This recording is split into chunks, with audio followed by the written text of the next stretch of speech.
I say thank you very much. So nice to have you all here. Yeah. I'm fine. Sounds like I'm somewhere I don't want to be. Okay, thank you very much. Yeah, so thanks for being here in this graveyard session. We're really going to try to make it not a graveyard for you. So I don't know you at all of you, and you don't know me, so you have to believe me. But I'm going to tell you. You have to trust me. There's no way about it. So yeah, it's to be a pastor's wife. It's not easy.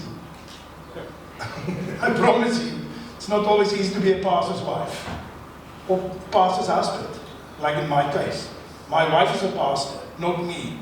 So they get confused because they're looking for the pastor and I'm there and they think I'm a pastor. So it's so difficult to explain, no, I'm not a pastor, it's my wife. So in Afrikaans, it's so, then I'm not a pastor, I'm a master. So that's very easy to remember. So yeah, really, I'm a master. I'm not a pastor. So yeah, but it's very important that we just tell you, discuss it a little bit as we hear that these two guys have experienced, so that to know that's not always easy to be a pastor and in the church, for sure. So that's why I just want to start. Maybe you know Johan on that side the best, but actually it's Tali. For all of us, his common name, maybe you don't know his name, Johan, and this side for Piet. Yeah, so they really have a lot of experience in this case. So maybe let's start with you, Piet.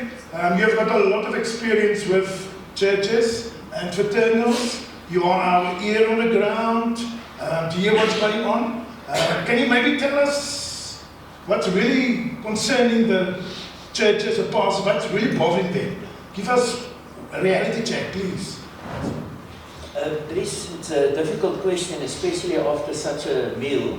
And I also have to say that this hasn't got one actual answer, because we find pastors in different situations. You find pastors today who are very rich, you find pastors who are very poor. It all depends also on their calling, the calling on their life, the way and what God has actually called them for. But if I must lift out a couple of issues that I hear them speaking about a lot. One of them is, just like us in the secular world as well, the pressures of this world. These guys are called to do a specific task. They are managing a church. They are managing a church board. They are submitting to a church board in many cases who is out to give them a hard time. They are giving courses. They are presenting all kinds of counseling sessions to their congregates. So they are really under stress and time constraints with regards to that. And so burnout is nothing strange. I can take you now to a pastor that stays about 2 blocks from me who is currently recovering from a total burnout. He had to step down and to recover first.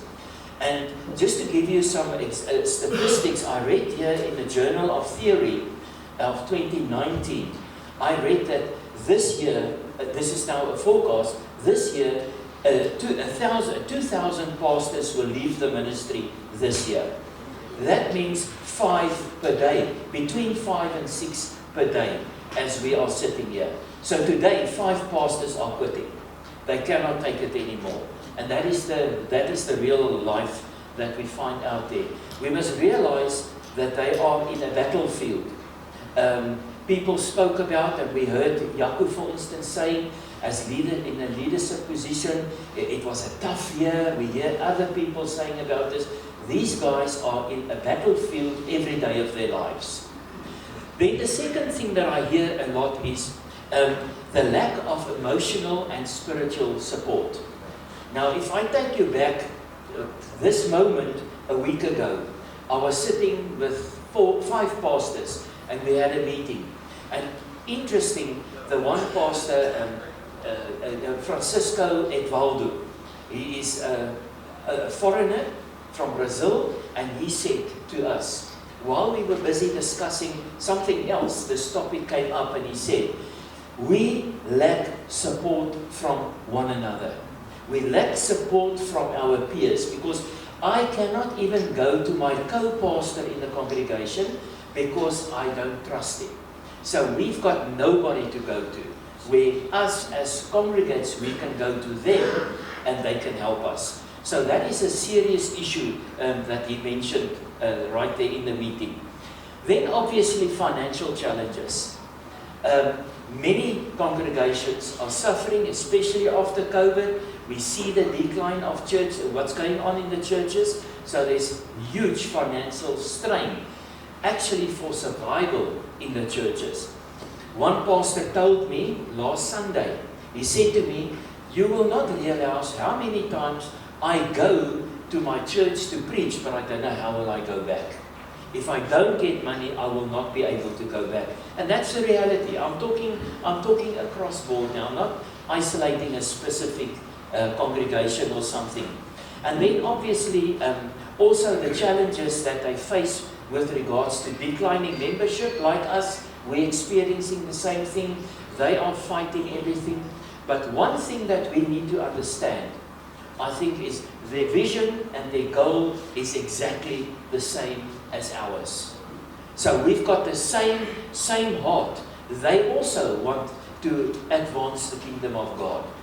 So we actually need to understand that we will know more about them the more we grow into a relationship with them. Sure, that's true. So I can relate to that for sure. Tali, so you will say with our theme, holding fast, were building relationships still the main thing to do? Yes, Dries. Building relationships is the most important thing to do. And if I look across all the brothers here, the majority of us are married. So I want to turn the question back to you. The day that you met Renee as your wife, did you send out the wedding invitations the next day? No. No. Didn't we all went through a process of courtship, didn't we? For sure. You've got to get to know the person. You've got to get to know the family. They've got to get to know you. They've got to get to know your family. There's got to be trust. Without trust, you cannot build a relationship. You cannot build a lasting relationship. And trust is the most important thing. So the ministers have got to know, number one, not only can they trust us, but can they trust the organization that we represent? Can they trust the organization if they're going to make a financial contribution, that that money is not going to be just misspent? But Maybe in my house. Yeah, buying a big